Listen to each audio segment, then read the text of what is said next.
Welcome to Aging with Dignity. I'm your host, Varsha. Today we're exploring a topic that lies at the heart of how communities care for their most vulnerable.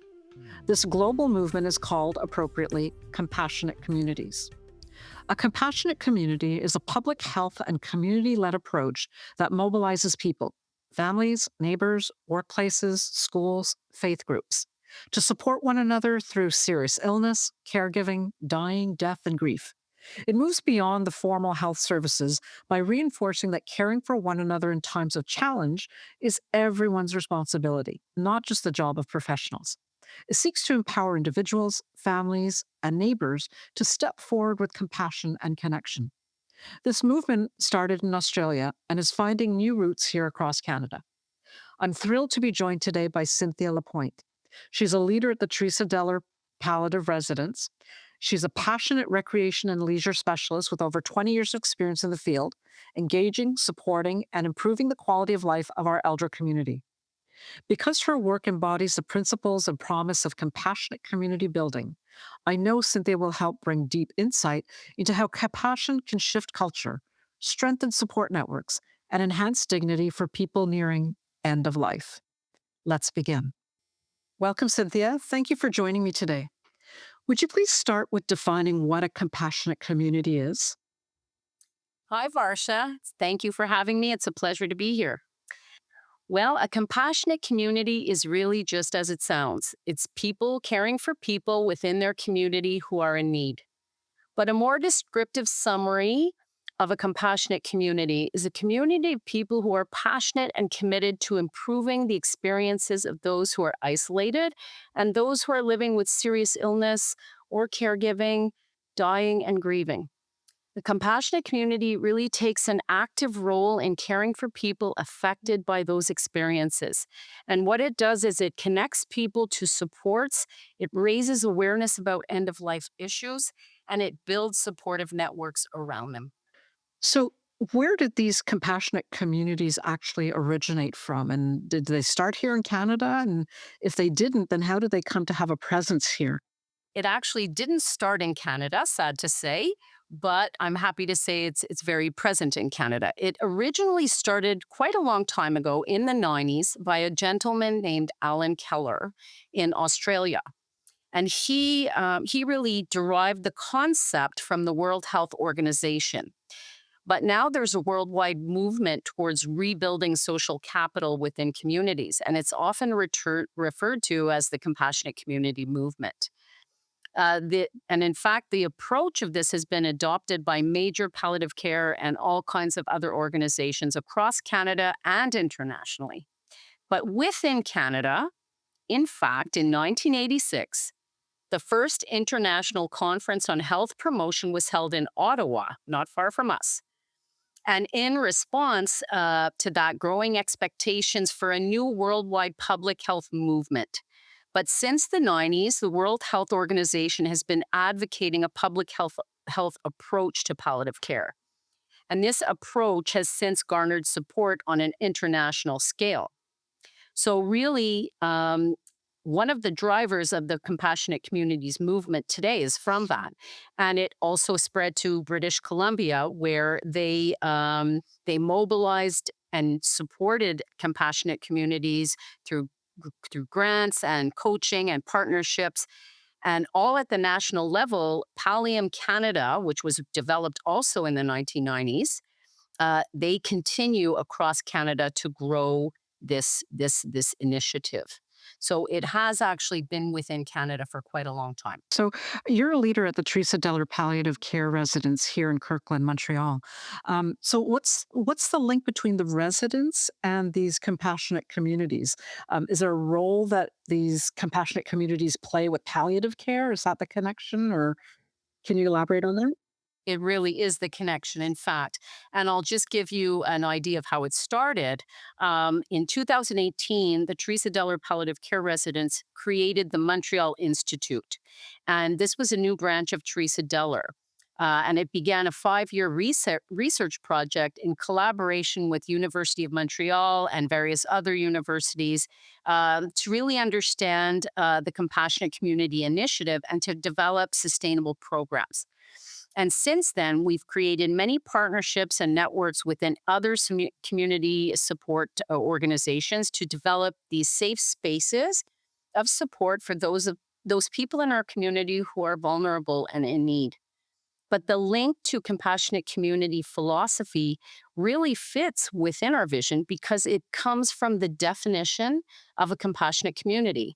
Like I have previously said, um, a, a compassionate community is really all about helping people who are grieving, dying, and caregiving. And we in palliative care are experts and national leaders in the area of palliative care, which means caring for those with serious or life limiting illness to live as well as possible every day throughout their whole journey, and to offer support and resources to those who are grieving and those who are caregiving. So it is really, and it really is a goal of ours, this philosophy. So I appreciate the background. Like that really helps us to understand where it's coming from. But what do these communities actually do? It's a very good question. The objective of a compassionate community is to improve the quality of life and well being of those living with a serious illness. And I want to emphasize that when I say improve the quality of life and well being, it starts right from the time of diagnosis and through the illness trajectory. A lot of people believe that the support starts in the last months or weeks of life, and that is not true. It starts right at the time of diagnosis. That's when palliative care should be there to help people to go through, even during treatments. They're there to help Mm. people to go through the treatments and the diagnosis and all of their journey of the illness, and to live as best as they can. And on that journey, people will have caregiving roles, people will be going through grief, and that's all part of palliative care. So that's what it does. But at the Teresa Deller residence, really work within two frameworks. And the first one focuses on education and knowledge exchange. So, this is where we work in collaboration with local community organizations, municipalities, and we offer various education lectures, series, presentations to help people to understand what palliative care is and demystify some of those myths that people have about palliative care. And we also try to reduce the fear of what palliative care and death and dying resonates within people. Dying is a natural part of living, and palliative care is really about adding life to each day while people go through that process. It's not a place, it's a type of care. So we try and educate people about that. And that's part of our compassionate community goal, is to help people to understand what it's all about. And then the second framework work of what we do here is recognizing the community as a very important source of support. So we take a hands on approach in that way. We focus on mobilizing volunteers, engaging accompaniment for those in need to enhance their well being in the community. We develop programs which require a collaboration with a lot of other services. We rely on a lot of partners and resources. We use the West Island CIUS, the CLSCs. We work with the SPVM police and the local CLCs. We work with many other organizations, NOVA, Abovaz, Point Claire Senior Aid, to name a few, the CRC. And this is really crucial. It helps us to provide these programs and to get that information out. So the connection to palliative care is very clear from what you've described. And I love the breadth of all of these programs that you're offering through the residents. What role do you see families or neighbors, volunteers playing alongside this healthcare system, if you will, and the professionals that are actually providing support at the end of life period? That's a really important question. And I'm going to just I'm going to just note something that was said by the journal, by the Palliative Medical Journal, which says to support palliative care approach, medical professionals, caregivers, and community members need to be included in the continuum of care.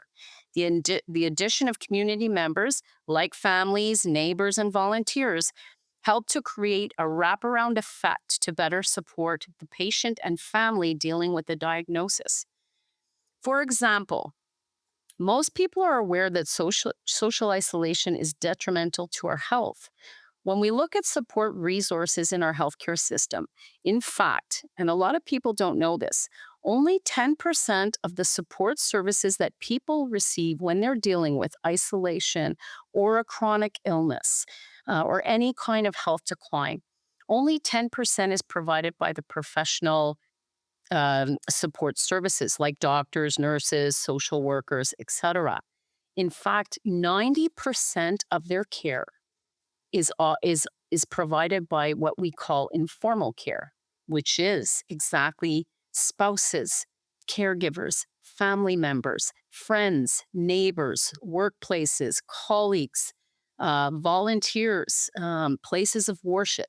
Whatever places and people are surrounding that person, 90% of that care comes from them. And when we think about it, we when someone is sick, of course, they need the healthcare system, they need the professionals. But when we're sick, what's really important is all the other parts of our life that are around us. And we have to rely on those people because, in fact, we know that our healthcare system cannot possibly offer all of those supports and services. It's not realistic and it's not possible. And it's really not what we need. We need the informal support. That's very important when people are not feeling well. So that's really where the families, the volunteers, the neighbors, that's where they come in. And that's why a compassionate community is so important.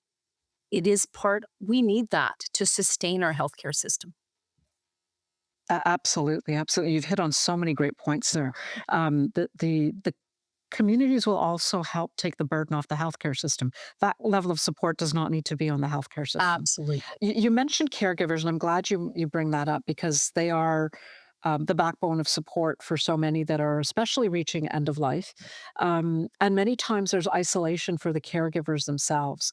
Is there a role for compassionate communities in providing support to the caregivers? Absolutely, there is. In fact, part of the compassionate community model talks about supporting people through death, dying, grieving, and caregiving, which we know is all part of that process, right? When you're ill. So caregiving is a huge part of this initiative, this philosophy. Supporting caregivers, caregiver support groups, access to information, available resources. They need educational tools, workshops. They need to also know how to take care of themselves. That's really important. And they need to know how to navigate our healthcare system. This can all be part of the services and the supports for our caregivers that we can offer through compassionate communities. And in fact, at the Teresa Deller, we have a virtual support service, a virtual support series that we offer once a month between September and March. And it's for family caregivers. And it's free and it's virtual and it covers many different topics of what caregivers might be going through at the beginning of their caregiving experience, right to the end of their caregiving experience. So, and that's just one of many organizations that can offer support. So it's a very important part of compassionate communities. Cynthia, are those courses available to caregivers of clients of the Teresa Della residents? They are open to everyone. Oh, that's wonderful.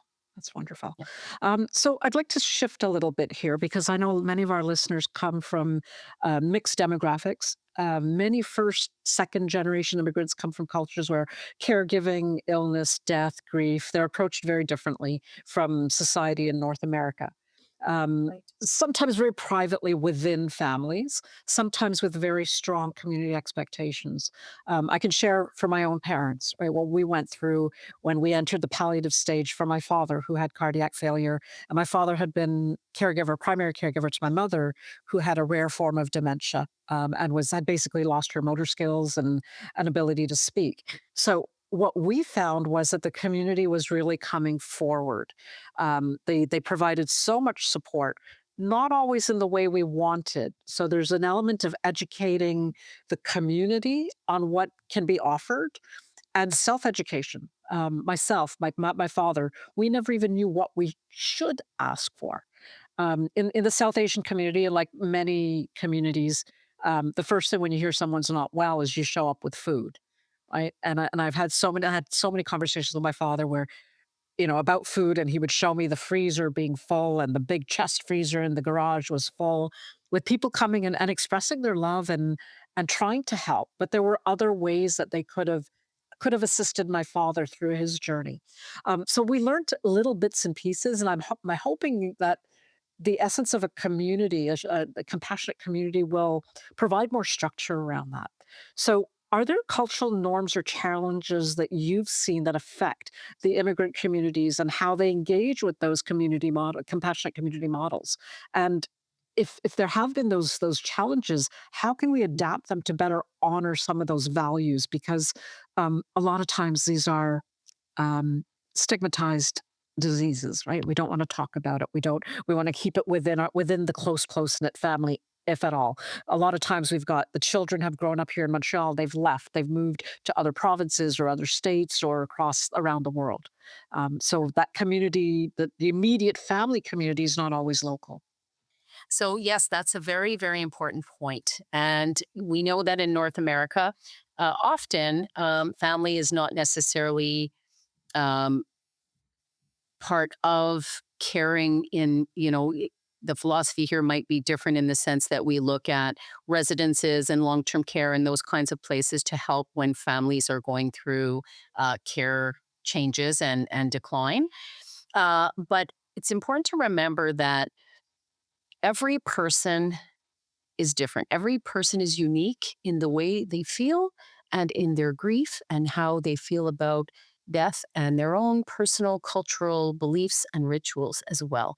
So it's really important that we take that for every individual. When we talk about compassionate communities within the West Island, absolutely, we do have a framework of how it works. But when we're talking about bringing in other cultures, immigrants who are new to Canada, it's really important that we feel it's really important that we approach them in a very open and flexible way, and we also approach them through their leaders. So through their cultural leaders, this is a way that we can develop and explain what compassionate communities here in the West Island does and what the philosophy is and how we can be of help to them while working within their own culture. And when we approach these leaders and make these connections with them, they're able to engage and their own cultural community to be involved in this kind of initiative. So I feel like that is the best way to approach working with immigrants, but keeping in mind too that immigrants often there's a language barrier, often they don't know where to go to seek this help. So it's really important that we go to them.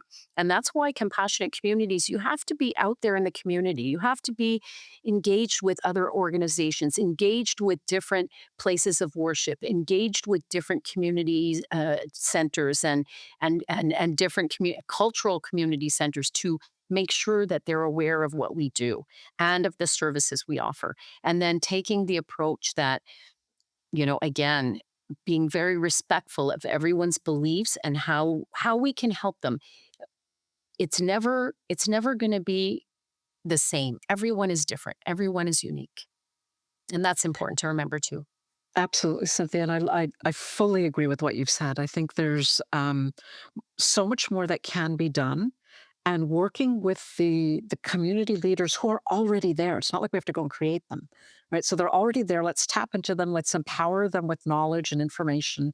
Because one of the things, as you were talking earlier about the different resources and services that are available, Many communities don't even know how to ask for service help, let alone think about what potential help they could even take advantage of. So, going out to the community leaders who will then disseminate it, have those conversations makes a lot of sense. I'd like to shift a little bit towards the end of life because that's really a part where the compassionate communities comes in. Um, People there are misconceptions people have about talking about death and community support and a lot of confusion around that. There's a lot of stigma as well, right? There's a lot of communities and families at the family level that say, we don't want to talk about death. On an earlier episode, I've talked about with that if we need to have a will, well, we don't want to talk about it. It might cause us to die, right? So there's a lot of misconceptions around this. Are you able to clarify the connection to the compassionate communities and its role? It's really important, and you're absolutely right. Especially, I would say, especially in our North American society, um, death and dying is such a taboo subject. Yeah. It really is. People don't want to talk about it. It's that you know ostrich with their head in the sand kind of thing, like blocking your ears and saying, "I don't want to think about it. I don't want to talk about it," and that's a challenge in palliative care for sure. It is. Even the word palliative care, it creates a fear in people. And often I'll give you an example. Often when we're out in the community with kiosks and they see palliative care, people don't want to come to the kiosk because it makes them nervous. So it's definitely a taboo out there and it is a challenge, absolutely. And when we're working to develop our compassionate communities and broaden, it's really important for us to educate, to educate, to educate, to educate. And the more people are aware, the more we can get people to understand what palliative care really is and understand that death is part of life. And that the more we talk about it, the more we talk about it, the more we'll feel good about the process whenever it comes. We're all going to die one day. There's no way around that. Every human, every living thing on this planet will does have an end. And I think palliative care and compassionate communities, when we reach out and give these educational presentations and lectures, and the more we get out, the more we can tell people that it's okay to talk about death. And in fact, if you can plan things, you feel much better about it. And I'll give you an example. One of the things we do is we talk about advanced care planning, which is all about the topic of what would you like if something happened to you? What would you like to have? Who would you like to have speak for you, for example, if you can't speak for yourself? Is there someone in your life you would choose? And if there is, what would you want them to do? And all of those questions are really important, but it means talking about the possibility of death and dying and illness. It's really important to talk about those things and make people feel comfortable talking about them. And I think from my experience with different community organizations we've worked with, once you start talking about it, people get a little more comfortable.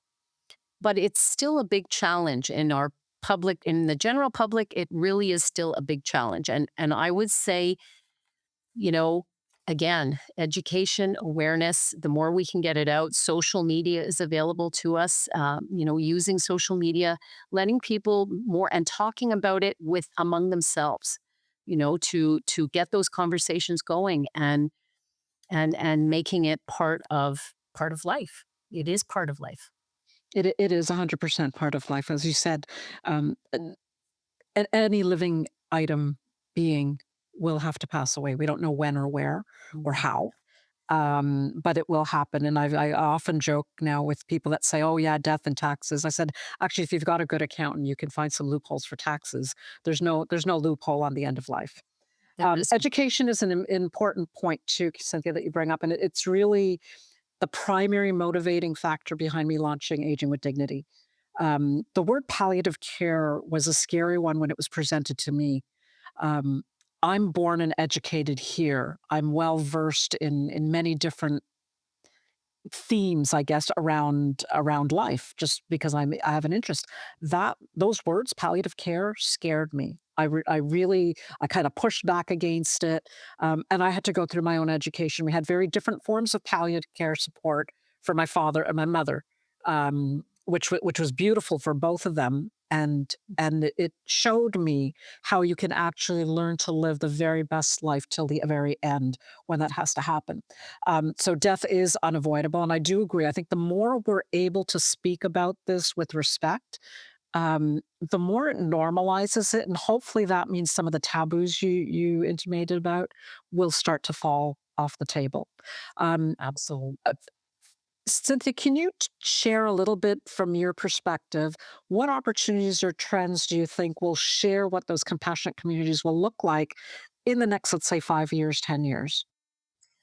Well, I have to say that looking at our aging population right now, even right now in 2026, our aging population is growing and growing. And we're seeing people living longer, and that means living with more declining health issues as well. This is not going to stop. Our aging population will continue. In fact, they're projecting that by 2060, more than 27% of our population will be over 65, which is a huge amount of people. Uh, you know, this is not something that we can push under the rug. Um, Looking at the future, I think that compassionate communities will be even more important because we know even now that we cannot sustain with our healthcare system. The people who need care now are having a lot of trouble accessing healthcare and accessing their needs for healthcare. So as the population of ages and that aging population grows, that's going to be more and more of a reality. And it means that compassionate communities and looking at families and neighbors and volunteers and organizations and nonprofit organizations and community centers and all of these places we're talking about and all of these areas we live in, it's going to be a lot more up to us as a community to care for each other in that way.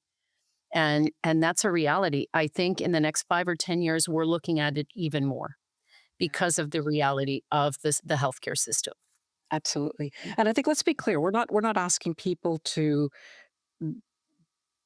take over the health system or provide medical assistance. It's all of the things around it that families and people that are going through their challenges with health in those times can use the support.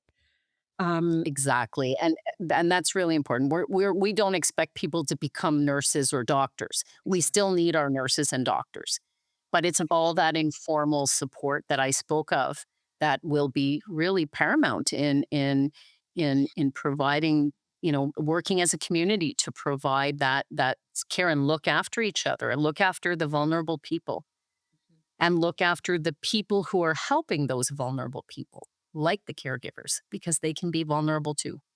Absolutely. So if someone wants to get involved in joining this kind of community or maybe even setting one up around their environment, where does one start? It's a really good question. And, really, a compassionate community can take place anywhere. Because that philosophy comes from our citizens in need. You can look around your neighborhood, look on your street, look at a neighbor who might be elderly and need help. Maybe bring their mail, empty their garbage, check on them if they need some groceries. Can I go and get you some milk? Those little tiny things make a huge difference, a huge impact in someone's life. It really does. And that's a small thing just to start with. But of course, there's many other initiatives in our community that are going on that people can get involved in. You can join the volunteer the West Island Volunteer Bureau. They have all kinds of different opportunities for volunteers to give their time, to give their expertise in various areas where vulnerable people are really in need, for food, for shelter, for comfort, for isolation. And of course, I will emphasize here at the residence, we have our our compassionate community programs like NavCare, where we match volunteers with people in the community who might be elderly, who might be going through grief, who might be going through the loss of someone they love and having trouble. There might be a caregiver who's overwhelmed and just exhausted and fatigued who really needs support.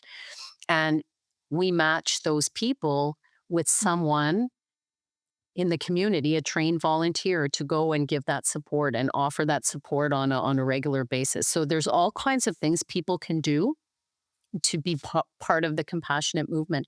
And I'm going to emphasize too, like getting involved in your local church, your local place of worship, your local library, municipality. There's all kinds of things going on. Volunteering at a nonprofit organization, any of the great nonprofit organizations in the West Island. We have many of them, and we can offer you a website links to various places that are looking for volunteers all the time. Nova is a great place. We're a great place. Abovaz is a great place, and these are little things you can do. And I want to emphasize, when you make a visit to someone once a week for 1.5 hours, that visit to that person who is lonely, who is grieving, you can change a life for that person. And imagine that kind of power that someone in our community can have, like a citizen can have, just by offering an hour and a half a week to someone who's vulnerable. The power you have to change a life is incredible. It really is. And it makes me tear up, because it's it's a small thing that can change the world for someone. So there's all kinds of things that people can do, and they don't have to be huge. They can be small. And I think I would like to emphasize too that whatever you're good at and whatever you're comfortable at, you can go with that. I have volunteers we have volunteers who volunteer in the garden. They volunteer for food service. They volunteer for housekeeping. And then we have volunteers who like to be in the community and volunteer with people. Doing what's meaningful to you is also important, but there's always opportunities to be involved in your community and to make it better. You have touched on quite a spectrum of opportunities that people can look into, and I love that there's that spectrum. You've also mentioned a variety of associations, and we will include in the Care Toolkit links to many of those organizations, including the Palliative Center with Teresa Deller. One of the things that you just touched on, where you started by talking about, picking up a bag of milk for somebody, or doing the groceries for a neighbor, you can really make a micro compassionate community in that space. And I love that. And I think it means, like you said, you can do this anywhere. And honestly, you can do it at any age. You can be a teenager that helps to shovel the driveway or the walkway. Yep. You can be someone that's elderly that says, "Hey, let me come and sit with you for an hour and play cards," or whatever it is, to address some of the loneliness stuff. So I love the spectrum of examples that you've just shared, Cynthia. So thank you for that. I would like to thank you again for your time as well. You've brought an interesting lens to this concept. And I'm sure our listeners will enjoy digging in deeper. I encourage all of our listeners to follow many of the advice bits that you've thrown at them through this episode. So thank you once again, Cynthia. Thank you so much for having me, Varsha. It's a pleasure. What's clear is that compassion isn't just a feeling; it's something we can build, strengthen, and act on. From neighbors checking in, to community groups organizing support, to systems recognizing the value of shared care, every connection matters. For Aging with Dignity listeners, I encourage you to think about what compassion looks like in your own neighborhood. Would it benefit from a little extra care? How could you help build a more supportive environment for people facing serious illness, caregiving challenges, or grief? Join us next time on Aging with Dignity as we continue to explore meaningful ways to live, care, and age with purpose and respect for one another. As always, if this episode sparked something for you, please share it with your family, your friends, or anyone you care about. And don't forget to hit like and subscribe to this podcast if you're enjoying what you hear. Thank you for listening in and sharing your time with me. Please join me each week for new insights into aging with dignity. And until next time, reminding us all to age gracefully and live vibrantly. Everything you've heard today, just real talk. It's just our personal stories, experiences, and honest opinions. This podcast isn't providing legal, medical, financial, or therapeutic advice. And no, listening doesn't make me or my guests your lawyer, doctor, financial advisor, or therapist. The guests and I are here to share stories, spark ideas, and hopefully give you something to think about. When it comes to the big decisions, make sure you do your homework or check in with the experts who know your situation best. We're here to keep the conversation going. You're the one in the driver's seat.